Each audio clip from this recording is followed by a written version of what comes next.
7 जिलों में ऑरेंज, 10 में बारिश का येलो अलर्ट। राज्य के 3 शहरों में सामान्य से अधिक बारिश। अगले 48 घंटे ऐसा ही रहेगा मौसम।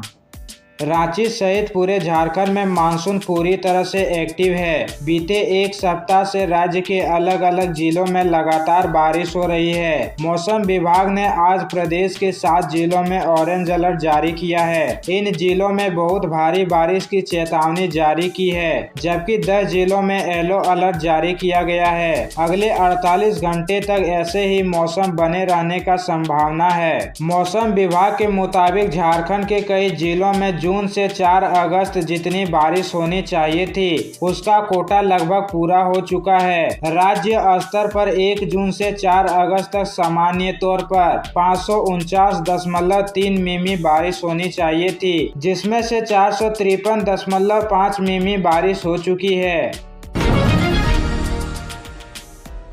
अवैध बालू कब्जे की लड़ाई में दर्जनों गाड़ियां फूंकी। रांची में जेजेएमपी के उग्रवादियों ने जेसीबी में भी लगाई आग। थानेदार sub inspector suspend.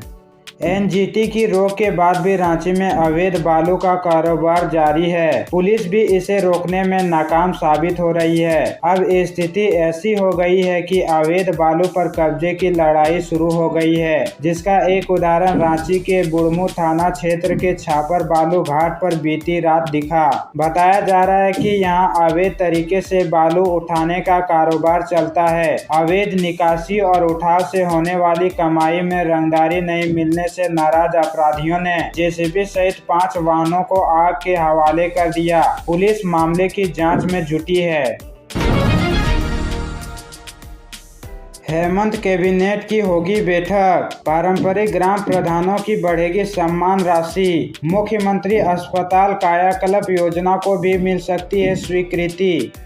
CM Hemant Soren सरकार के कैबिनेट की बैठक होने वाली है। बैठक की अध्यक्षता सीएम हेमंत सोरेन करेंगे। शाम 4 बजे बैठक शुरू होगी, जिसमें आज लगभग 2 दर्जन प्रस्तावों पर मुहर लग सकती है। मीटिंग के बाद बैठक के निर्णयों को कार्मिक सचिव ब्रीफ करेगी। धुरवा स्थित सचिवालय सभागार में मीटिंग की ब्रीफिंग की जाएगी। विभिन्न विभागों से मिली जानकारी के अनुसार आज लगभग 2 दर्जन प्रस्ताव पर सहमति के लिए मुहर लगाए जाएंगे। इसमें 2 ऐसे प्रस्ताव पर सहमति मिलने की चर्चा है जो राज्य स्तरीय प्रभाव डालेंगे। आज सीएम के नाम से एक नई योजना के शुरुआत के प्रस्ताव पर भी सहमति बन सकती है। यह योजना मुख्यमंत्री अस्पताल कायाकल्प योजना होगी।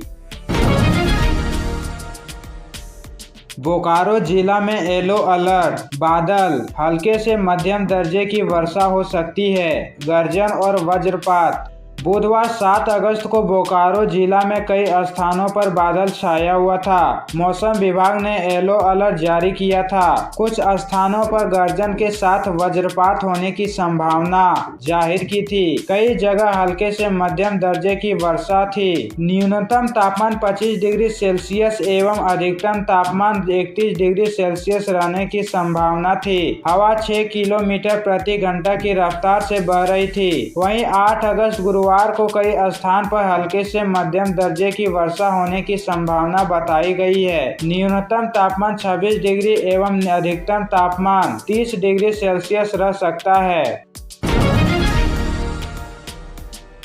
भारी मात्रा में हथियार बरामद। AK-47 समेत गोली बारूद जब्त। शंकर रवानी हत्याकांड में एक और अपराधी गिरफ्तार। बोकारो के शंकर रवानी हत्याकांड में पुलिस ने बिहार से एक अपराधी को गिरफ्तार कर लिया है। वहीं उसकी निशानदेही पर AK-47 समेत भारी मात्रा में हथियार व गोली बरामद किया गया है। बता दें कि हरला थाना में आर्म्स एक्ट का मामला दर्ज किया गया था। वहीं कांड के त्वरित उद्भेदन को लेकर बोकारो एसपी के निर्देश पर छापेमारी चल रही थी। एसपी के निर्देश पर एक SIT टीम गठित की गई थी और टीम का नेतृत्व नगर पुलिस उपाधीक्षक आलोक रंजन ने किया। इतना ही नहीं, एसपी बोकारो के द्वारा प्राप्त आवश्यक दिशा निर्देशों का अनुपालन करते हुए अभियुक्त वीरेंद्र प्रसाद उर्फ वीरेंद्र प्रसाद यादव को पुश्तैनी घर गनौरा छपरा से गिरफ्तार कर लिया। मनीष हत्याकांड का खुलासा। विनोद की प्रेमिका करने लगी थी मनीष से बातचीत। गुस्से में विनोद ने मनीष की कर दी हत्या। बोकारो जिला के कथारा ओपी अंतर्गत झिरकी रविदास टोला में सोमवार की दोपहर दिन दहाड़े घर में घुसकर हुई 26 वर्षीय मनीष दास के हत्याकांड का पुलिस ने 24 घंटे के अंदर खुलासा कर लिया। इस घटना को अंजाम देने वाला मनीष का अपना फुफेरा भाई 27 वर्षीय विनोद रविदास निकला। उसने पुलिस के समक्ष अपने स्वीकारोक्ति बयान में बताया कि वह रामगढ़ चितरपुर के एक गांव की लड़की से प्यार करता है, जिससे उसकी शादी भी तय हो गई थी, लेकिन कुछ दिन से उक्त प्रेमिका उससे सही ढंग से बात नहीं कर रही थी। इस पर शक हुआ तो यह अपनी प्रेमिका के भाई से संपर्क कर प्रेमिका का कॉल डिटेल का स्क्रीनशॉट सोमवार को मंगाया, जिससे विनोद को पता चला कि इसकी प्रेमिका और ममेरे भाई मनीष कुमार दास का काफी समय से बातचीत चल रहा है।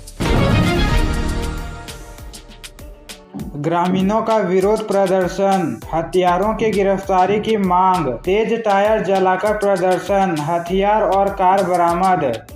गिरिडीह के जमीन कारोबारी अनिल यादव हत्याकांड के मुख्य आरोपी बेजू रविदास को पुलिस ने गिरफ्तार कर लिया है।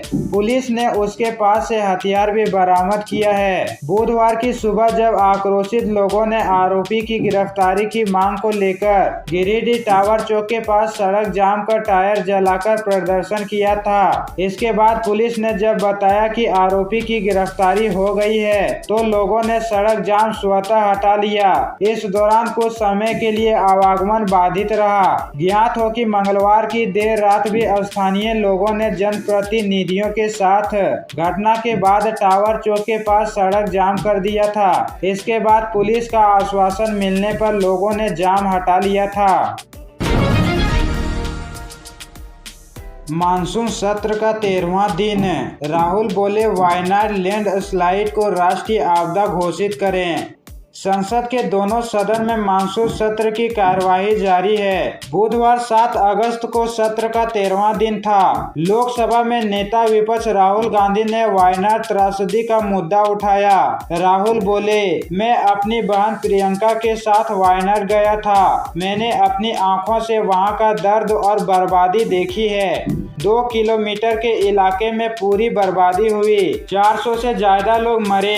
एनडीआरएफ, एसडीआरएफ और सेना ने राहत कार्य किए। अलग अलग विचारधारा और कम्युनिटी के लोग एक दूसरे की मदद के लिए आगे आए। यह बहुत बड़ी ट्रेजेडी है। मैं सरकार से मांग करूंगा कि वायनाड के लोगों के पुनर्वास के लिए पैकेज दे और इसे राष्ट्रीय आपदा घोषित करे। Wrestler Vinesh Phogat Paris Olympic से बाहर, वजन 50 केजी से 100 ग्राम ज्यादा। फैसला सुनते ही विनेश की तबीयत बिगड़ी, अस्पताल में भर्ती।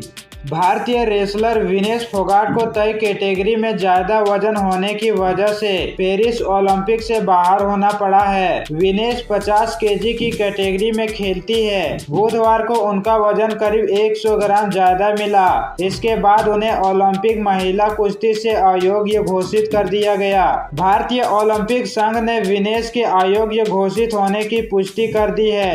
वे बुधवार रात होने वाला 50 केजी कैटेगरी की विमेंस रेसलिंग का फाइनल नहीं खेल सकेंगी। उन्हें कोई मेडल भी नहीं मिलेगा। सबसे मुश्किल बात यह है कि इस फैसले के खिलाफ अपील भी नहीं की जा सकती। विनेश पहली बार 50 केजी कैटेगरी में खेल रही थी। इससे पहले वे 53 केजी में खेलती थी। पूजा बोली, सिलेक्शन रद्द होने की जानकारी मीडिया से मिली, ऑर्डर कॉपी नहीं मिली। दिल्ली हाई कोर्ट में यूपीएससी का जवाब 2 दिन में भेज देंगे। पूर्व ट्रेनी आईएएस ऑफिसर पूजा खेड़कर ने आईएएस सिलेक्शन कैंसिल करने को लेकर दिल्ली हाई कोर्ट में 5 अगस्त को याचिका लगाई थी, जिस पर 2 दिन बाद आज 7 अगस्त को सुनवाई हुई। कोर्ट में पूजा खेड़कर की तरफ से वकील इंदिरा जयसिंह ने कहा कि सिलेक्शन कैंसिल होने की ऑर्डर कॉपी अभी तक पूजा को नहीं दी गई है। पूजा की वकील ने कहा कि सिर्फ एक प्रेस रिलीज देकर उम्मीदवार रद्द करने की सूचना दी गई है। हमें मीडिया मीडिया से इसके बारे में पता चला था। इस प्रेस रिलीज को रद्द करना चाहिए और ऑर्डर कॉपी देनी चाहिए। बिना कॉपी के हम CAT में UPSC के आदेश को चुनौती नहीं दे सकते हैं। दिल्ली पुलिस बोली, विभव ने स्वाति मालीवाल को 8 थप्पड़ मारे। चार्जशीट में कहा, मारपीट के बाद केजरीवाल CM हाउस में विभव के साथ ही थे। आम आदमी पार्टी आपकी राज्यसभा सांसद स्वाति मालीवाल मारपीट केस में पुलिस ने 16 जुलाई को 500 पन्नों की चार्जशीट दिल्ली हाईकोर्ट में पेश की थी। 7 अगस्त को इसकी डिटेल सामने आई। चार्जशीट में पुलिस ने लिखा, विभव कुमार ने स्वाति मालीवाल को 7-8 थप्पड़ मारे थे। मीडिया रिपोर्ट्स के मुताबिक चार्जशीट में लिखा है कि घटना के बाद विभव कुमार CM अरविंद केजरीवाल के साथ ही थे। आप नेता संजय सिंह और आतिशी ने शुरुआत में माना था कि स्वाति के साथ गलत व्यवहार हुआ। बाद में वे अपने बयान से पलट गए। सज्जन बोले, बांग्लादेश के बाद भारत का नंबर। मोदी की गलत नीतियों के कारण जनता PM आवास में घुस जाएगी। बांग्लादेश में शेख हसीना की सरकार के खिलाफ उपजे विद्रोह के बीच मध्य प्रदेश में भी सियासत गर्मा गई है। कांग्रेस के सीनियर लीडर और पूर्व मंत्री सज्जन सिंह वर्मा ने कहा, 6 महीने पहले श्रीलंका की जनता प्रधानमंत्री के घर में घुसी, फिर बांग्लादेश में यही हुआ।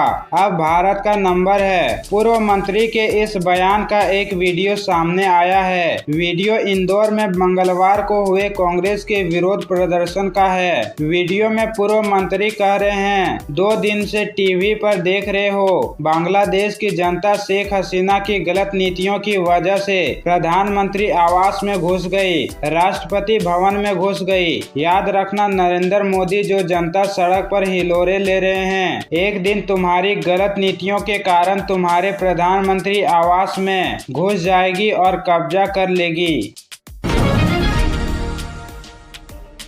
खरीफ कर्मशाला में मोटे अनाज की खेती को लेकर किया प्रेरित। अमड़ापाड़ा में कृषि तकनीकी सूचना केंद्र भवन में बुधवार को प्रखंड स्तरीय खरीफ कर्मशाला का आयोजन किया गया। कार्यक्रम की अध्यक्षता प्रखंड कृषि पदाधिकारी नवीन कुमार गुप्ता ने की। इस अवसर पर कार्यक्रम में मौजूद प्रखंड पशुपालन पदाधिकारी डॉक्टर सुशील तिग्गा ने किसानों को बकरी पालन, सूकर पालन, बत्तख पालन, मुर्गी पालन एवं गोपालन की योजनाओं का विस्तार पूर्वक जानकारी दी।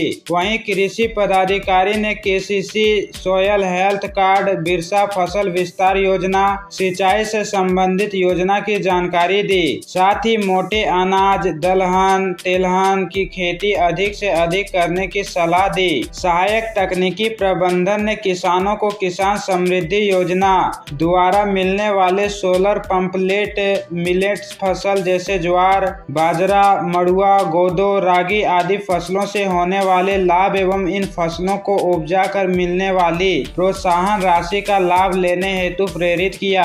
साथ ही किसानों को टपक सिंचाई योजना की जानकारी दी गई। बांग्लादेशी घुसपैठियों के बढ़ने से लोगों को रोजगार में हो रही परेशानी। जय श्री। झारखंड में बांग्लादेशी घुसपैठियों के होने से इनकार नहीं किया जा सकता है। बांग्लादेशी घुसपैठियों की संख्या बढ़ने के कारण यहाँ के स्थानीय लोगों को रोजगार में भी परेशानियां हो रही है, लेकिन सरकार इसे मानने को तैयार नहीं है। सरकार को चाहिए कि यहाँ की जनता की आवाज को एक बार सुने और इस दिशा में आवश्यक जांच कराएं। उक्त बातें दुर्गा सोरेन सेना के केंद्रीय अध्यक्ष जय श्री सोरेन ने बुधवार को रविंद्र भवन में आयोजित जिला स्तरीय सम्मेलन में कही। उन्होंने कहा कि कुछ दिन पूर्व KKM कॉलेज के आदिवासी छात्रावास में घटना घटी थी, जो काफी निंदनीय है। छात्रावास में रह रही छात्राओं से मिली हूँ, सारी समस्याओं से अवगत हुई हूँ। कहा कि छात्रावास में नाइट गार्ड की व्यवस्था नहीं है। यह सुरक्षा पर एक बड़ा सवाल है। यहाँ की छात्राएं असुरक्षित है। सरकार को इस दिशा में पहल करनी चाहिए। कहा कि सरकार से निवेदन है कि छात्रावास में जल्द रसोइया व नाइट गार्ड उपलब्ध कराएं। हाई कोर्ट का ईडी से सवाल, केजरीवाल को फिर गिरफ्तार करेंगे। जांच एजेंसी ने केजरीवाल के जमानत को चुनौती दी। ट्रायल कोर्ट ने जमानत दी थी। दिल्ली हाई कोर्ट में मुख्यमंत्री अरविंद केजरीवाल की जमानत के खिलाफ बुधवार को सुनवाई हुई। इस दौरान कोर्ट ने ईडी से पूछा कि क्या जांच एजेंसी दिल्ली के मुख्यमंत्री को दोबारा गिरफ्तार करना चाहती है। बार एंड बेंच के मुताबिक ईडी से यह सवाल जस्टिस नीना बंसल कृष्णा ने किया है। उन्होंने कहा कि मैं असमंजस में हूँ, आखिर आप ईडी करना क्या चाहते हैं। ईडी की ओर से पेश हुए वकील विवेक गुरनानी ने कोर्ट को बताया कि एएसजी एसवी राजू दूसरे केस में व्यस्त है, इसलिए कोर्ट इस केस को कल या किसी और दिन सुनवाई कर ले। केजरीवाल की ओर से पेश हुए वकील विक्रम चौधरी ने कहा कि यह सरासर उत्पीड़न का मामला है। हालांकि कोर्ट ने कहा कि केजरीवाल को सुप्रीम कोर्ट से अंतरिम जमानत मिल चुकी है। फिलहाल मामले की अगली सुनवाई की तारीख अभी नहीं आई है।